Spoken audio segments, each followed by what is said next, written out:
This is Tales from the Pros, where business leaders and influencers share their stories of inspiration, struggles, and successes.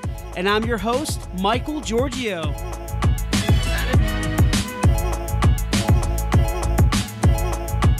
Hey everyone, good afternoon.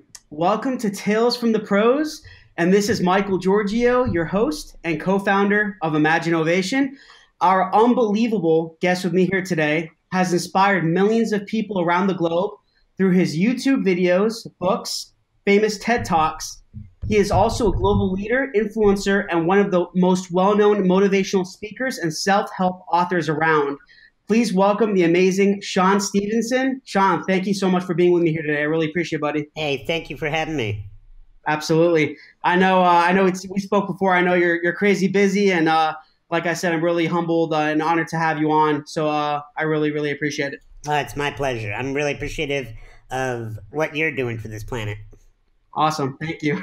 So Sean, just to kind of kick things off, I've been following you a long time, and a lot of people, even in my company and just even my friends and family, have been following you. And it's crazy. I was even had the opportunity to even interview you. With all that being said, I love your content, and your messages they're just so inspirational, to say the least. And I just love how you talk about happiness and joy and just living a purpose-driven life. So kind of to kick things off, how did you really find your purpose, and kind of get you to where you are today? So it's a evolution. I don't want to cause any misunderstanding for the listener that I just sought out my purpose and clearly found it under, the television one day and, and just put it on like a baseball cap and went out into the world. It was more like in stages, and I found my calling in terms of getting my voice out into the world when I was younger. As a speaker, I was asked to speak to a high school about what it's like to have a disability when I was younger. And then that grew from speaking to high schools to colleges to companies and hospitals and prisons. And it just kept going from there.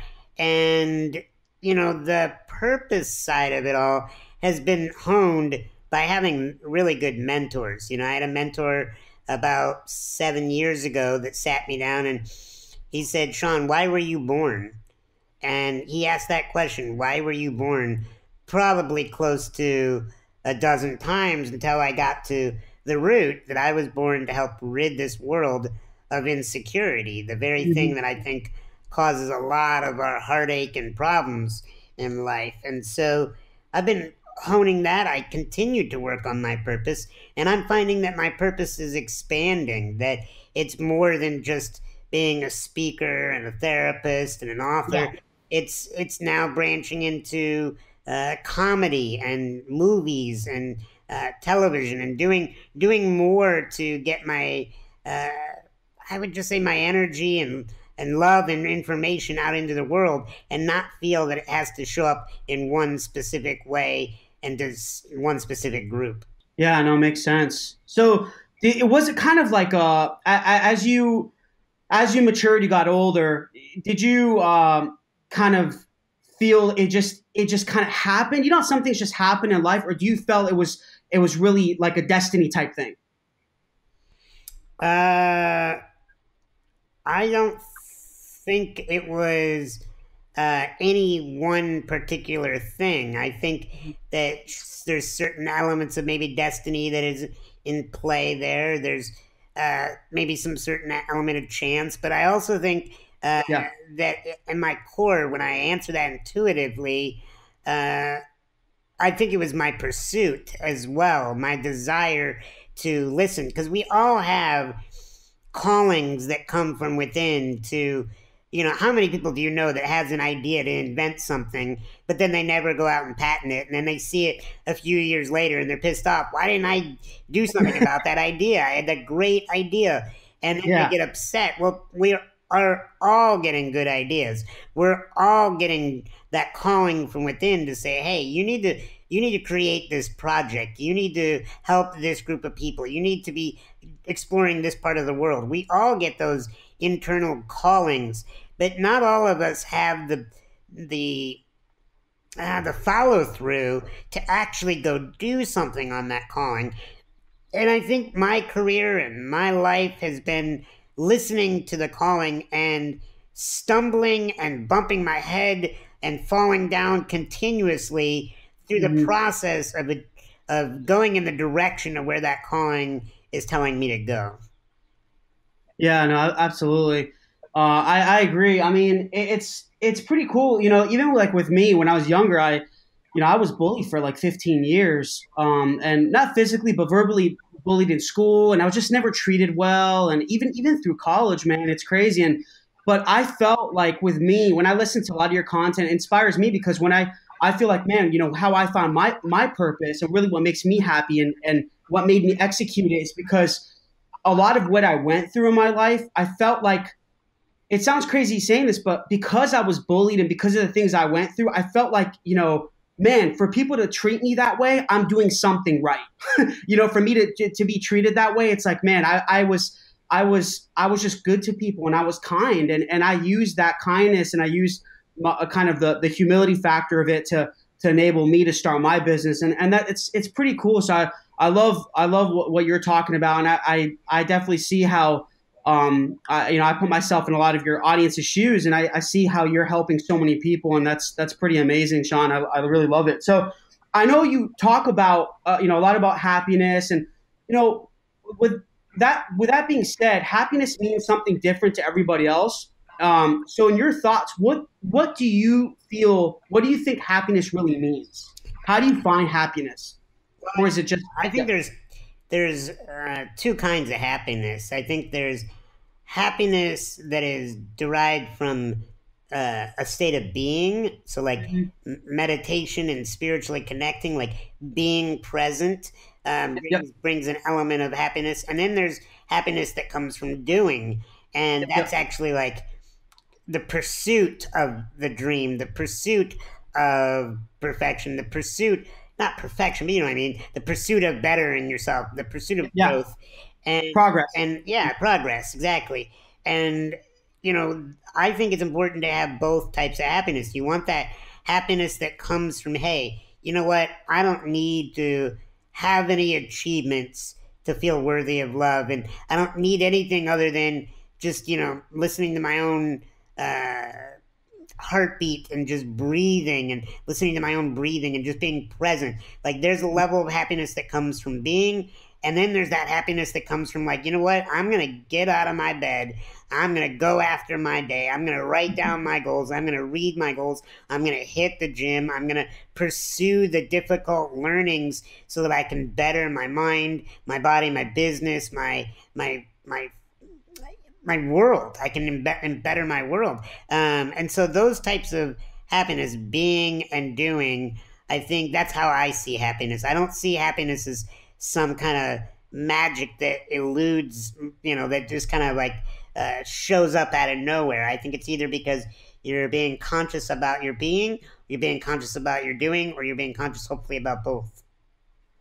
So you really mean that what you really I'm interpreting what you're saying here is that it's really about being in the moment, like embracing the moment. So even the good times that we go, that happen in our lives and the struggle, the obstacles, I think just embrace it. Like you said, be in the moment. Because I've noticed that with me and that helps a lot. I'm sure you get that. Sure. I mean, being mindful to what is actually occurring. I mean, Yeah. most people think that you can only be happy when good things are taking place, like when good things are happening to you, and that's actually not true.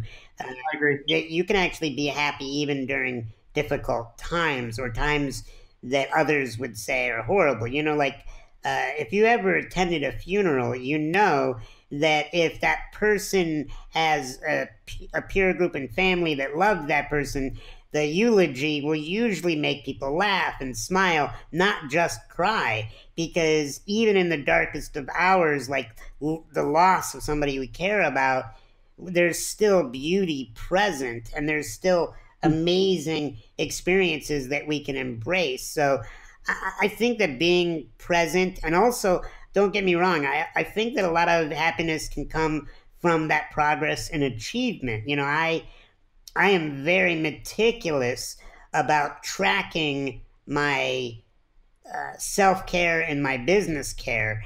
And I gotta say, I get a ton of happiness out of checking off every single day when I've done something on my list that Certain tasks. I know needs to get done. Yep. Yeah, yeah. It's always seeing. Yeah, I know what you're saying. That's why it's good to have. They say a lot of these people. A lot of I notice a lot of people say they'll have tasks in the morning for them to complete because it shows, hey, like I finished these tasks, so it's like a sense of completion, like a sense of it's empowerment, right? Absolutely. Yep, momentum. Yeah. And I'm sure you get this a lot, right? And, I think you mentioned this briefly before that, everyone, I'm sure a lot of people, they see you seem like such a happy, purposeful man, and everyone thinks you're happy and living this amazing life. But what are kind of some of the biggest fears, Sean, that you had to overcome, or some of the fears that you even have? Yeah, sure. So some of the fears that I had to overcome is that I would never find romantic love. That Yeah. haunted me for the first 30 years of my life. Wow. Um, I was in pursuit of it, but I think deep down inside I was scared. Well, what if this doesn't happen for me? What if I don't find that partner or that I get that love? That was a big fear I had to overcome, and the irony is I found the woman that I married when I finally made peace with living the rest of my life single. And that's how the magic of the universe works, is you can't fully have something until you've made peace with not having it. And that's, the Yep. Buddhists call it attachment, and attachment causes suffering, right? So there's that component. That was a big fear of mine, that I wouldn't find romantic love. I had a fear. Uh, at times, I would have fears that I wouldn't achieve a lot of business goals. Yeah. And what's amazing about business goals is, like, if you find the love of your life and you get into a relationship, you have to work at it. Same thing in business. Like, I'll set a goal, I'll achieve it, and I have this part of my being that says, I want something else. I want more. I am in pursuit of the next thing. And so sometimes it's the fear that we're not going to hit that number, or we're not going to get to that level in the business. And then we do, and I have a new goal. And so sometimes I'm driven sometimes by my fears that, like, well, what if we can't do this? And then I have to face that fear and make peace, just like I did with not finding love. I have to make peace with not hitting that business goal. And by Yeah. peace, I don't mean like giving up. It's just detaching. Some of my fears now, man, I work so hard on not letting my fears get to me. I think I have more insecurities than fears, and the difference is, a fear is a, a outcome that you don't want to have happen, right? Yeah. An insecurity is an aspect of who you are, what you have, that you feel is not enough. And I struggle more with insecurities than fears. Yeah. So sometimes you'll feel that you may not be enough. Yeah, absolutely. Sometimes I feel like, Yeah. I usually get into my insecurities when two things are happening. One, I am obsessing myself with other people's success. So I'll compare myself to somebody else in my Yep. industry, and Very common. and that will just weigh on me and grate on me, that I'll be like, oh man, I'm never going to be as aggressive as a Gary Vaynerchuk or a Tony Robbins, or I'll Yeah. never be as popular as a Wayne Dyer or a Deepak Chopra. And then what's ridiculous about that is that I don't need to be anybody but myself. And that's what we all have to remind ourselves of, is you don't need to be anyone else but you, and you need to just be the best version of you. I was listening to an audio just yesterday when I was working out by Jim Rohn, the late Jim Rohn. He said it doesn't matter whether you make 100,000, 10,000, or $1 million a year. If that's your max and you did your best to get it, that's amazing. And the challenge that you can get in is you can start beating yourself up by saying, well, I don't have all my goals achieved yet, so therefore I'm a loser, or therefore I'm not, you know, persistent enough, or I'm not smart enough. And when you start getting into that trap, it really can start robbing you of energy. And so that's one of the things that I do is I'll get into obsessing with comparing myself to others. So I got to knock that off at times. And then the second thing is it's when I'm not clear on doing the best with my physical presence. When I am not on top of my health and fitness, you know, Yeah. Yeah. I begin to slip into all kinds of negative, darker, internal, uh, insecure voices that tell me I'm not good enough. And when I am in great shape and I am taking great care of my body, I find that I have so much more power over those voices. Yeah. Yeah. No, I mean you definitely hit the spot, man, in regards to like insecurity. I think all that kind of comes together with becoming a happier person is just kind of worrying about yourself. And I don't mean that in a selfish way. Obviously it's good to care for others, but what I mean is like exactly what you said is not comparing yourself because everyone's got different struggles. You don't know everyone else's story. That's what at least that's what I tell myself when I compare myself to others, and I'm probably everyone around the world does the same thing, is comparing. And I think when I stop doing that, I'm like, you know what?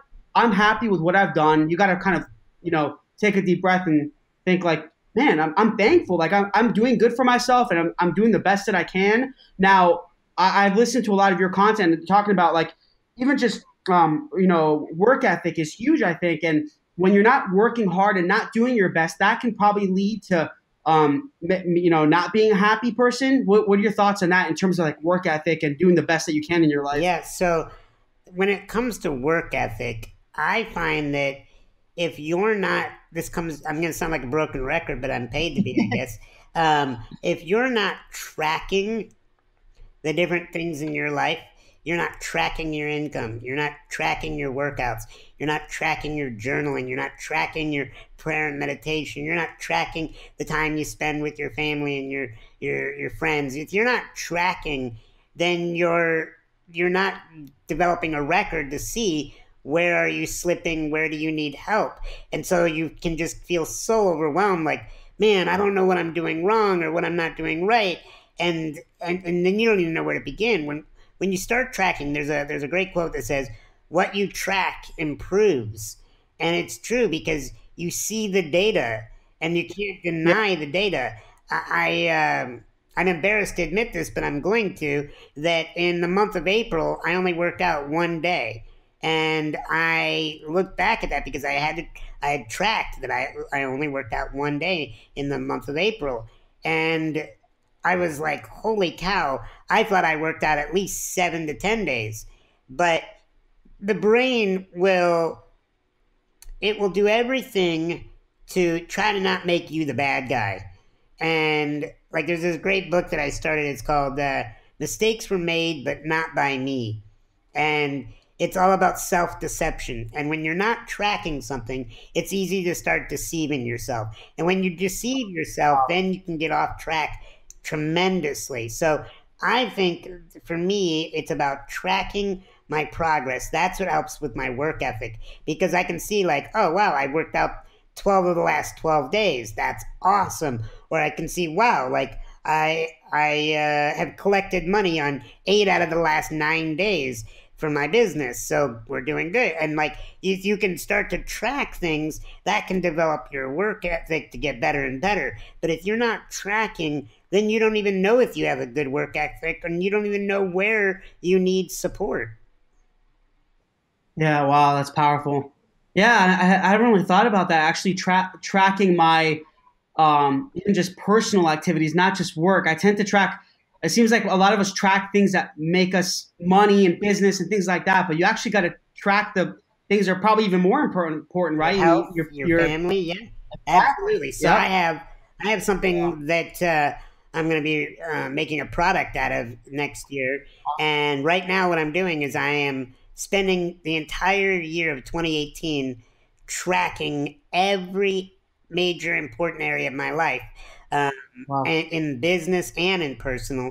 And I'm collecting the data to show people that look at how my life got better when I improved these categories. And I'm building this whole system to show people how you can track it in a way that's fun. Because in the beginning, people are like, oh, I don't have the discipline to do that. And I'm like, no, no, here's the thing.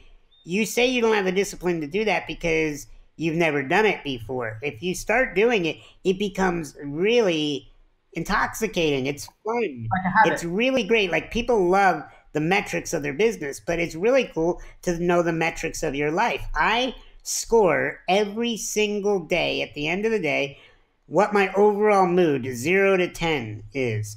And I can tell that on the days that I did more on my trackable list, I almost always have a better mood by the end of the day. Now, there are some exceptions, but, I've noticed even trends in my month. I can see the months that have a lower average mood score, it's because I did less of my trackable items. Wow, that's awesome. And you think like even with a lot of the new technology trends coming out, I mean, artificial intelligence. I'm sure you hear that. It's like the new word right now, the new technology. But even though it's been around for longer than a lot of people think, with AI, so you think with a lot of artificial intelligence will even that will help with kind of you building that app, right?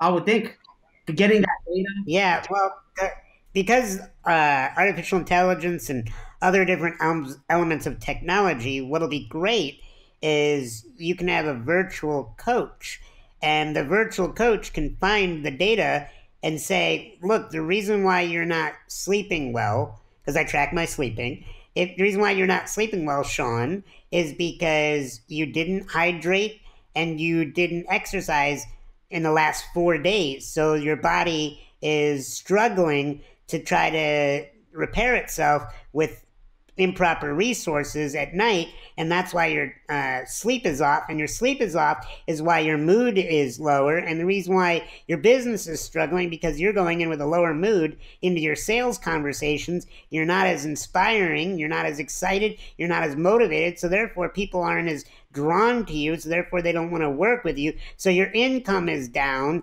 because of this, this, and this. So we got to get your hydration and we got to get your exercise back up, Yeah. Sean. And it can all be done through AI and other means of No, technology. Absolutely. And you always hear, Sean, about, at least for me, I have a lot of friends that they're always so scared. When you talk about AI, they're so scared of it. They're like, oh, it's going to take jobs. And I'm like, guys, listen, like, you know how much value AI is going to have if the people that are build these products that are actually going to help. And now if people, it always comes down to the people that are building the products and their motives and intentions behind it and so on. But that's kind of a different discussion. But with a lot of AI coming out, I mean, you hear all these amazing ideas that are going to provide so much value and helping people. Just like what you said, Sean, I love it because before when you were talking about kind of creating like when you're talking about this idea, I was thinking, man, Sean needs to build like an application or something. That's awesome. It seems like you're building this product,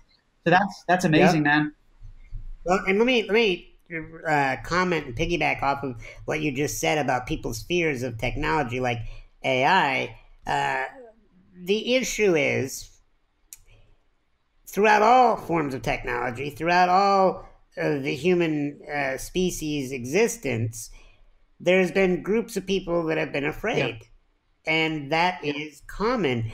Don't get me wrong. The first time somebody consciously made a spark and put it into kindling and built fire, tell me they weren't afraid. Tell me there wasn't a group of people that are like, this is going to be used to burn people alive. And has fire been used to burn people alive? Yeah, but I think it's also been used to cook a lot of food. I think it's also been used to keep a lot of people warm. And so there's that, right? When you look at things like electricity, oh my God, people are going to be able to use this to electrocute us. And it's like, yeah, okay, we have had people get electrocuted in human history, but haven't we also had power grids that allowed amazing things to come about because of electronics? People will say, oh, the airplane, oh my goodness, this is going to make us such a difference because now people are just going to be able to fly in and invade our country without giving us warning. Yeah, have we had airplanes fly in and invade countries? Have we had bombs drop because of airplanes? Yes. However, haven't we had far more people been able to travel from one side of the world to the other to see their family and hold their grandchildren? Yeah, every single technology throughout human history has been used for bad, and yet the overwhelming, I believe, the overwhelming sense is that it's usually used for the good, because I've met a lot of people, hundreds of thousands of people I've met in person.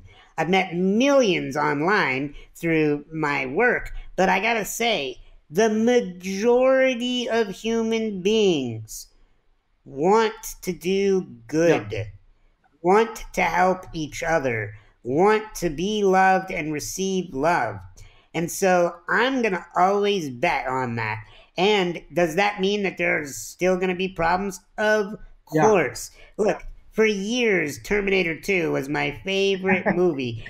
Do I have a little tiny little, twinge at night maybe that, like, what if Judgment Day is coming and, the droids are coming? Yeah, sure, that could happen, and I'm sure in aspects it might happen. But you know what? How can we ever advance as a society if we don't do anything because we're afraid of what could happen?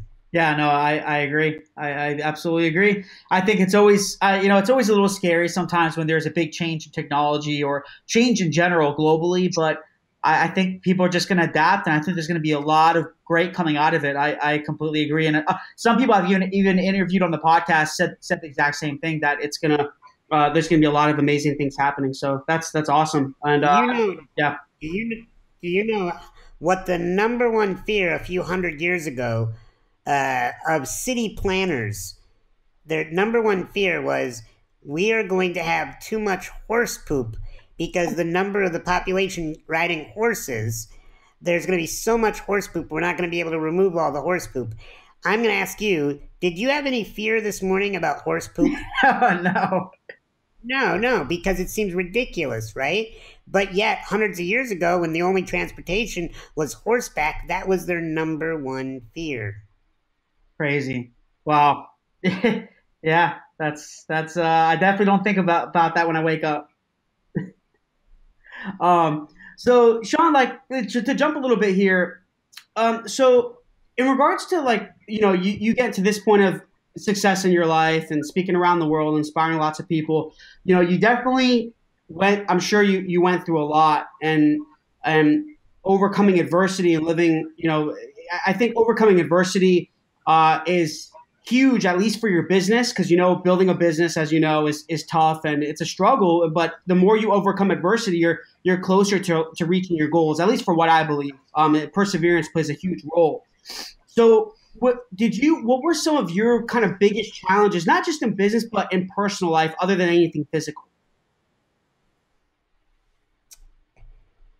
So, in business, you're asking? Yeah, business first. You can touch on personal if you'd like.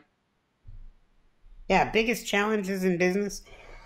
Figuring out how to get my message out there, learning about how to develop the visibility. But,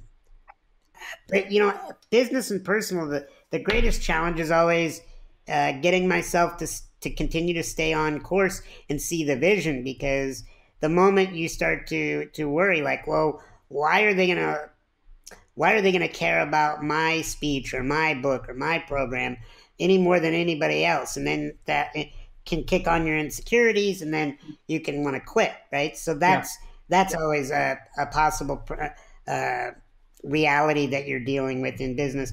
One of the challenges that I faced was, people would look at me and they would assume that I could only talk about what it's like to have a disability and kind of pigeonhole me into he's the disabled Uh, speaker. He can only talk about disabilities. And, I remember I met with a bunch of producers for a television show that I had years ago. And they were like, well, I don't think we'll be able to pitch this to the network because the only reason why you've been able to develop your success is because of your disability. Things have been handed to you. wow. I was like, holy shit, do you really believe Mm, that? Do you think things were handed to me? If anything, I had to work yeah. harder because people had these preconceived notions of me. When I worked to get my book published for 3 years, I had three different literary agents, and the literary agent takes your manuscript out and tries to sell it to the publisher. And the first one quit because he was like, look, I've tried every single publisher. They all said no. Then I just gave up for a full year. I thought it wasn't going to happen. Then I met another literary agent. And they're like, hey, I think I can sell this. Let me have a chance at this. Mhm. So then I was like, okay, I'll go back out there. Maybe I just didn't have a good luck. And then the second literary agent quit because they were like, I couldn't sell this. And now I had two literary agents and all these publishers saying no. One publisher said, we don't think the general buying populace think we don't think that they'll be able to relate to a little man in a wheelchair. We think that your material is not going to be relevant to them. And I'm like, holy shit, are you serious? You really believe that people can't relate to me? I'm a human being. Just because I happen to be in a container that's a little, shrunken down in comparison, that doesn't mean that people can't relate to me. Wow. So I got discouraged, but I got back out there. And after the third year, third literary agent, finally, a publisher said, we would love this. And what's hilarious, and my literary agent doesn't like me talking about this because she thinks it doesn't make us look as Mm. saleable, but I don't care, is because people need to hear this, is the same publisher that turned us down for 2 years in a row was the same one that thought it was a brilliant idea and bought the publishing rights just because it was a new person in that position. And a new person was able to see the angle and see the value. And let me tell you, we've had that book now in print for going on 10 years. It's in 12 different languages. It's an international best-selling book. And yet, it got turned down all those times, all those people. And it was so easy for me to want to say, you know what? I can't do this. They're right. Nobody's going to be able to relate to a little man in a wheelchair. And yet I just kept going. A big part of success is just keep going. Like I mentioned before, perseverance, right? Absolutely. And it's not sexy. Look, that's why my literary agent begs me not to tell the story because they're like, Sean, what happens when we want to do another book deal and everybody hears that you got turned down? I'm like, so what? You know what? Like, I want the kind of person that can handle the authenticity of the truth. Oh yeah. I mean, for me, I don't know how people don't think that is sexy. I think it is sexy because it just shows like you don't quit. You have a fight. Right. Yeah. I mean, you don't have to be a Kardashian or a Justin Bieber to have influence. Like what you did was, I mean, for one thing, is I don't understand how people could be so cruel and say those kinds of things. It's unbelievable. I mean, it's just, oh man, it's crazy how people can be like that. I just don't understand it. But wow. So here's something I wrote in my journal, and it's a very vulnerable for me to share it. But the internal dialogue inside of all of us can be very negative at times, and I believe that if we talk to our friends the way we often talk to ourselves, we wouldn't have any friends. Yeah. This is why I consciously work hard at saying good things to myself. I just recently wrote this journal entry, and I was going through a a time where I was like, man, I want a good boost. So I wrote down some of the things that I needed to acknowledge in myself. And it's going to sound braggadocious, but it's with an intent of I'm really proud of these areas of my life. Do you care if I share? Absolutely. No, go Okay. ahead. Yeah. So I said, Sean, well, I said he, meaning myself, he manifests things magically. He believes in the big picture, but is also willing to look at the little details. He puts efforts into his friendships. He never gives up on himself. He is a skilled comedian and speaker. He shares his vulnerabilities with the world. He is open to radically forgiving himself and others. He really has great consideration for other people's feelings and his own. He does the internal work and is willing to face his shadow. And, you know, if all of us had to journal every single thing in our lives that we are proud of and then read that, we wouldn't need as many pharmaceuticals and as many therapists and as many of these things in the self-help world that I'm a part of. You know, I personally believe that most of my clients wouldn't need me if they just did this one simple thing. Write their feelings, their thoughts, their fears, their desires in their journal every single day. Get them out of your head. Get them down on paper. And then review them and learn from yourself. Learning from yourself is huge because you have to see where have you been stuck? Where have you been deceiving yourself? Where have you been afraid? Wow. Yeah, I love it. Love it. It's I think it helps a lot when you write things down, doesn't it? It's like it triggers a part of the brain, and you actually, it seems like you follow through with a lot of things that you write down.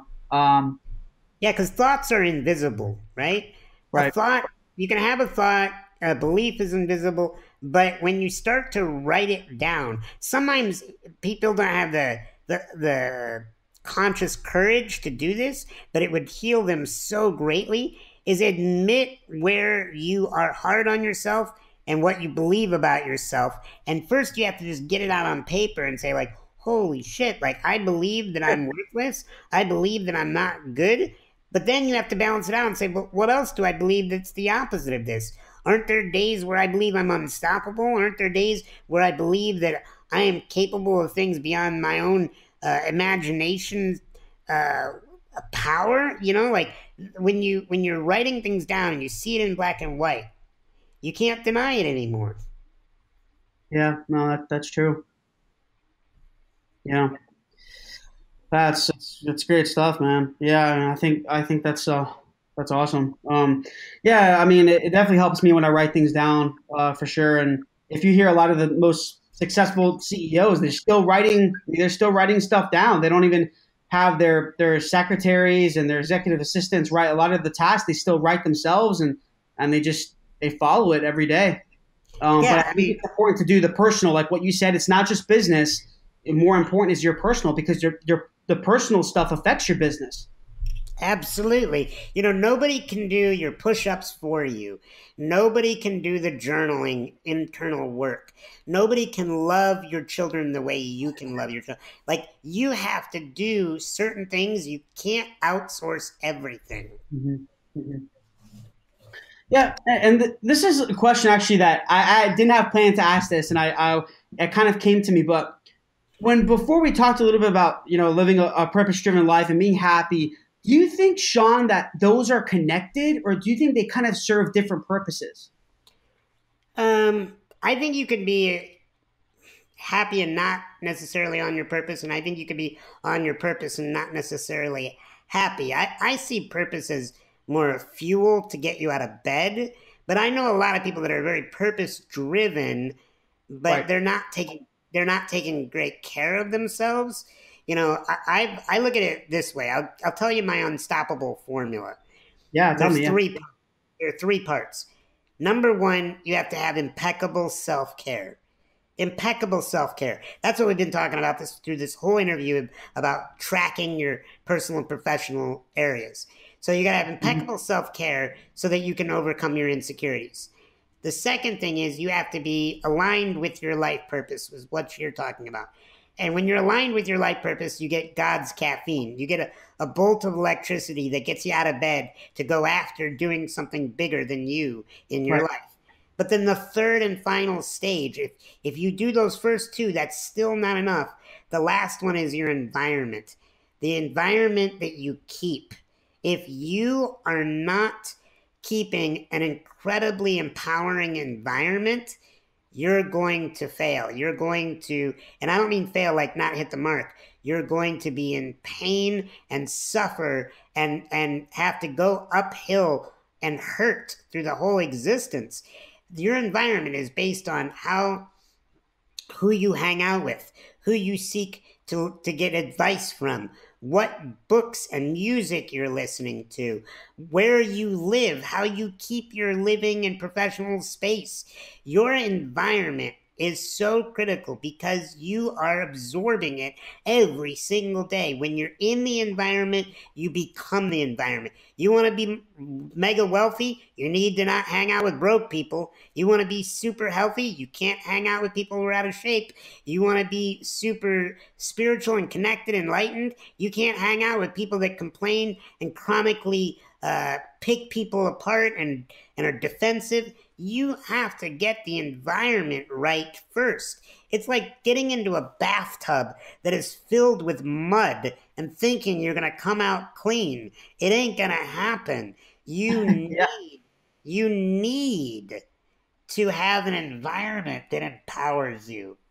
If you can do those three things, I think happiness is inevitable. You really are who you hang out with. You're more than that. You are who you are who you hang out with. You are who you look up to. You are so much of your environment. And look, willpower, as my good buddy Ben Hardy says in his book, willpower doesn't work. And it's true because willpower doesn't last. It's a volatile fuel that burns quickly and runs out fast. You want a sustainable sense of energy in your life. And that's going to be far more than just trying to will yourself. It's about setting yourself up to win. As my mentor Eben Pagan says, you need planned inevitability where your whole life is set up so that if you just do what you have set up, you will eventually, it's inevitable, get what you want. You know, if you schedule things in a way that you can't back out, you throw your hat over the fence, there's no going back. Yeah. And are you, so you're very, it seems, Sean, that you're incredibly, if I'm correct here, self-aware. Is that right? So you're very self-aware. So if you feel that you enter a room that you can kind of feel the negative energy, do you ever get that? Or is that just me? I feel like when I enter a room sometimes, I can feel like, all right, I shouldn't be here. I don't feel good here. Like I just the way people are talking around me, and I just don't feel. Maybe they're not like me, or maybe do you feel that's like your spirit? That's your senses. Do you agree with that as well? Well, there's two answers to that come up for me. One is I've certainly had moments where I felt that, absolutely. But then and that's where when you're in the environment, you become the environment, because it takes a lot of energy to shift a room of people. And there's this thing called entrainment that I learned from Mindy, my wife. And that is that when you have like a wall full of cuckoo clocks, right, with the pendulum, do you know that they eventually will all go into unison? They will all go into entrainment. They will all go into the same swing of pendulum. But here's what's fascinating is that they will all go into unison to whatever pendulum swung the strongest. And so I do believe that we can have powerful influence over the rooms we go into. And if we are willing to muster up the energy to be the most positive person in that room, and we can maintain that the longest, then the others can follow suit. But here's the issue with that. You only have so much energy.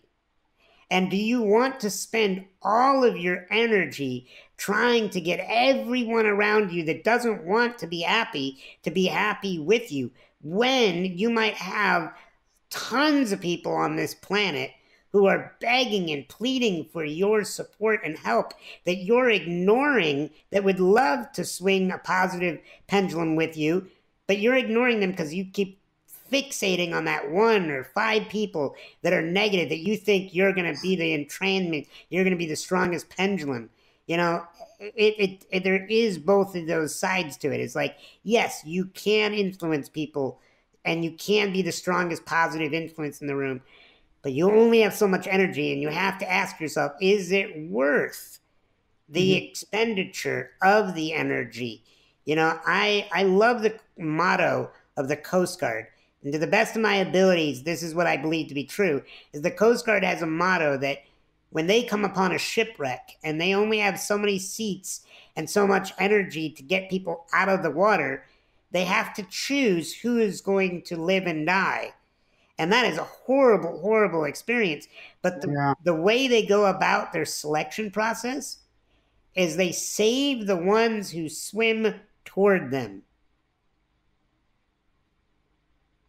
Interesting. Well, I didn't know that. They can't spend their energy saving those who aren't swimming toward them, but are swimming away or don't want to swim at all. And that's why, like, it's a great metaphor, whether it's 100% verified true. But what I love about the metaphor is you can only support those in your life that are swimming toward you, that aren't just saying they want your help, that are showing they want your help. They're doing the things that you're telling them to do. I hear this a lot where people are like, no, I want to be in shape. I want more money. I want love. And I'm like, okay, cool. Then do this, this, and this. And they're like, no, but I don't want to do that. I just want the outcome. I don't want to take the steps. I don't want to swim. I don't want to have to do the work. Well, if you're not willing to swim to me, I can't help you. Man, I want to use that. Is there like a book written about that or something? I want to use that. So I heard it in a movie once, and I was so moved by it that I was like, man, I don't know if it's true or not, but it's such a powerful metaphor that the metaphor itself is gorgeous.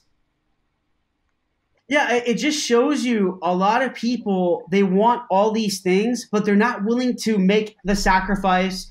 They're not willing to put in the work. You get a lot, and I hate to say this because I've helped a lot of startups in my company with build apps and all this kind of things for startups, and I've noticed a lot of them they have these high expectations. They have this instant gratification. They want results quickly, but they don't want to put in the work. They don't want to make the sacrifices. I'm like, guys, you gotta put in. It's not about putting in 10, 15, 16 hours a day, but you got to be putting in the work. It's just what it takes. Well, I think you have to also make it fun, because absolutely, because if something's not fun to me, I don't want to do it. Yeah. So I got to make it fun. I got to turn it into that's what they talk about, gamification. It's a gamification. The way I perceive it is making mundane tasks enjoyable and fun because you see progress. Right. So, Sean, you've spoken around the world. I've heard a lot of your TED Talks, and there was one that was really famous. Is the what was the one? Prison of the Mind. Yep. Yeah, I love that one. That was awesome, and that was in front of such a large audience. Like, what do you do for you speaking around the world, all these big events? Like, what do you do? What does it take for you to engage with the audience on such an emotional level? Because, and this kind of goes back to the previous question, right? In terms of you get this energy from people and you feel the environment. You're very choosy of the events that you go to because you want to make sure that you have a connection with the audience, or do you connect with them there? Well, if there's humans in the room, I know I'm going to be okay. And so whether I'm speaking at a maximum security prison or I'm speaking to a high school, sometimes you can't tell the difference. It's like, it doesn't matter where you go.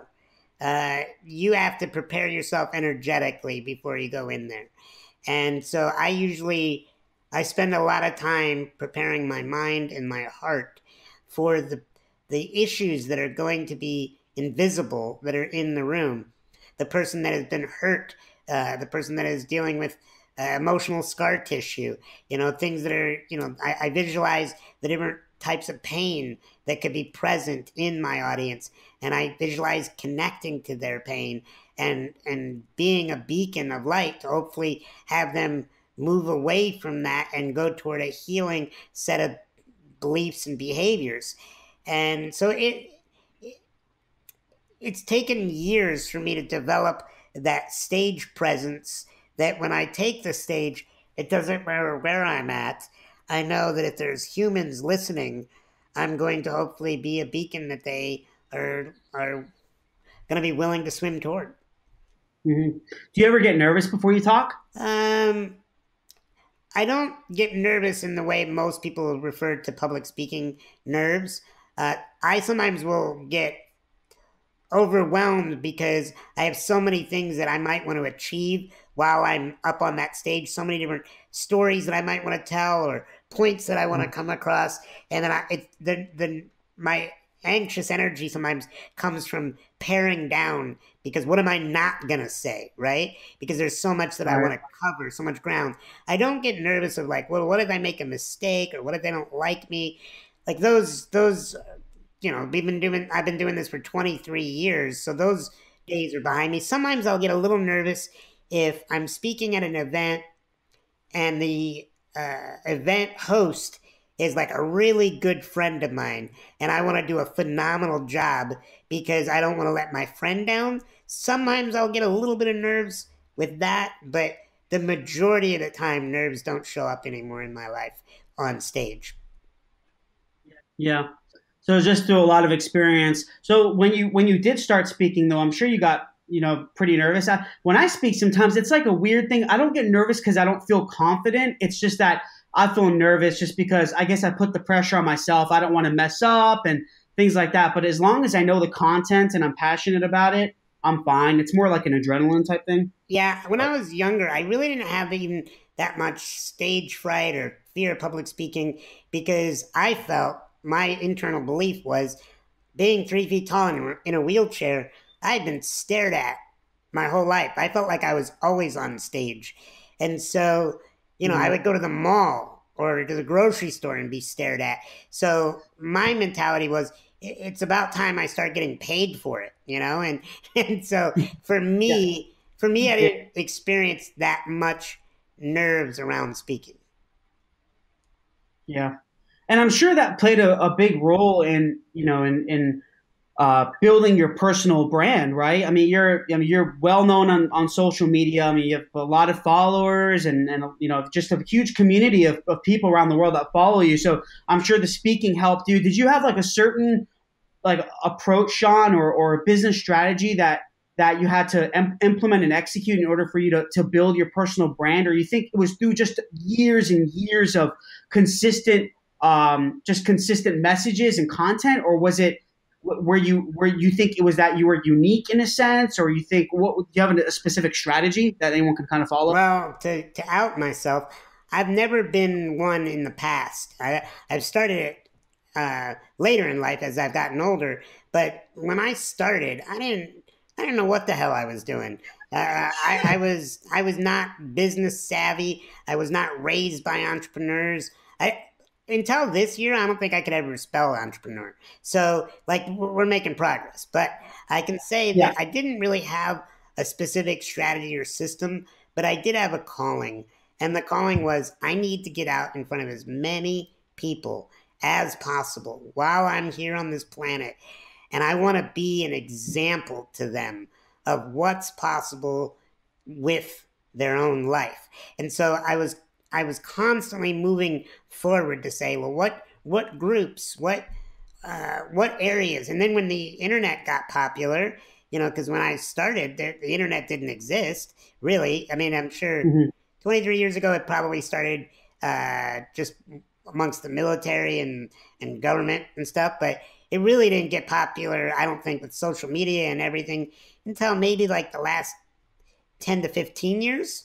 And I really latched on to YouTube and Facebook because I knew it was a way for me to show up in front of a camera and be broadcasted with no filters in between, no network telling me what I needed to say, no producer or director or advertiser telling me how I needed to do it. I could go straight to direct to the consumer of the information. And I loved that. And I've always loved how never before in our history have we been able to get rid of all the middle people telling us what to do. Yeah, yeah. I mean, yeah, I mean, it seems like you got in early with, like you said, YouTube and Facebook, and just really leveraged the platforms, and you found that video probably helped you a lot, or was it just, like I said before, was it just that you had this unique story and people just engaged with it and they related to it, or you think, I mean, I was just wondering if there was a specific, with influencers such as yourself, with such a big community of followers around the world, is there like a certain process to follow, or you think it's just a lot of it is just consistency, trial and error? Yeah, I would say you said it right then, consistency. Because when people see my videos and they'll see the viral ones, the ones that like my TED Talk has like 3.1 million views. I have a Crazy. video of me holding up Post-it notes that have been seen by about 70.2 million people. Right. You know, these videos that I probably have over a dozen videos that have over 1 million views. And you see all those and go, oh, wow, 70 million, 3 million, 10 million. And you don't see the hundreds of videos that have like 100 following or viewing, 5,000 viewing, 10,000, 600. Like, you didn't see that I had to put out tons and tons and tons and tons of content to have those finally catch on.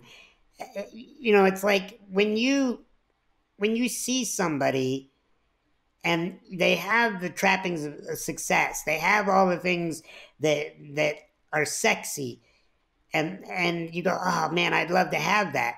But are you willing to do? Like, I love Gary Vaynerchuk has this video that I saw a couple of years ago, and he's like, everybody loves how popular I am now, but do you realize when I put out my Wine Library TV videos, Yes, I was just he's like, I did hundreds and hundreds and hundreds of them.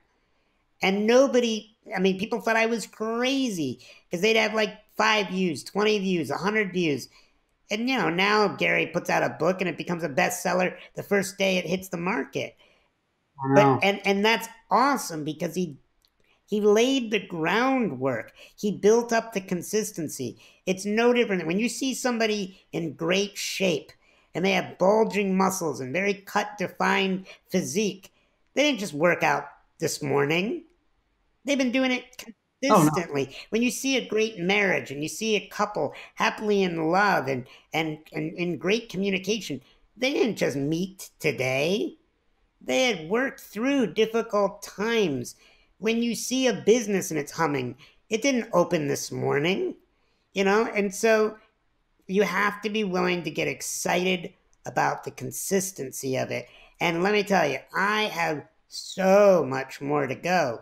There's so many things that I am not doing that need to be done, that I am in pursuit of, but I can tell you that I'm a work in progress. Everybody is a work in progress. Yeah, yeah. Yeah, that's great. I was just gonna say about the Gary Vaynerchuk because I mean he's I definitely follow him and he's awesome. I love his stuff, and he talks about same thing, just like what you said. Talks about he's popular now, but people didn't see the hundreds and hundreds of videos for years, and a lot of them got just some of them. I think he even said he was making fun of himself. He's like, yeah, one of them got like 50 views or something. It's crazy. He's like, but he stuck with it. You got to really enjoy the journey, not just look at the destination. I mean, is there really a destination? If you have a destination, there's going to be another destination. So you might as well, like you said, do something that you love, be passionate about it, and try to have the right motive for what you're doing. Don't just do it to make money. Do it to provide value, to help others. At least that's what I believe. And I feel like you're gonna live a pretty decently good life. Absolutely. And and that's why I'm grateful that podcasts like yours exist and that you bring people out in front of your audience, because it's just about hearing things over and over and over until they become part of your being. And so I'm grateful for being able to be on this program. So thank you. No, absolutely. And you know what's crazy, man, is that one guy, so I do a lot of salsa dancing, and one guy said to me, he said, this is before I started the podcast, I was like planning stages, and he said, Mike, I don't know. He's like, it's too cluttered. Podcast. He's like, is yours really you think yours is you're going to get a lot of views? It's going to be successful? I was like, man, I said, I'm going to do it anyways because I want to do it. I'm not, I'm not looking to get thousands of downloads because I know that takes time. I have realistic expectations. I love the journey. I'm blessed to be able to interview people like you. You're episode 17 for crying out loud. And it's an honor to have people like you on here to share raw, honest, real content. And I know even if this reaches a few hundred people, hey, I can sleep at night. Absolutely. So thank you for having me on, bud. Absolutely. So just to kind of close things out, just last final question. I think you probably need to go soon, right? I do. Okay. How would you define I call it the 3 hows, Sean. So how would you define failure, entrepreneurship, and success in the quickest way possible? Failure is giving up and not getting back up. Entrepreneurship is about taking an idea of that's burning from within that is going to better the world, and seeing to it that it gets completed and put into the marketplace, and that you create value for others in exchange for their money. And what was the last one? Success. I think success is fulfillment. It's about doing things that make you happy, but also are sustainably making you better. Perfect. Sounds good, man. I really appreciate it. Where can everyone find you, Sean? They can go to SeanStephenson.com. If they want to check out my podcast, they can go to the SeanStevensonShow.com. They can find me on social media, and you just type my name into Google. You'll have lots of options. Amazing. Sean, thank you again so much. I'm humbled. I'm honored. Thank you again. And everyone, this is Michael Giorgio, your host from Tales from the Pros. Thanks, buddy. I appreciate it. Bud. Hey, guys. Thanks a lot for watching Tales from the Pros. Please subscribe to our YouTube page and also follow our social media. There are links somewhere around here, but we really appreciate it, guys. Thanks for all the support, and I'm going to be giving you awesome content continuously, and we look forward to seeing you soon.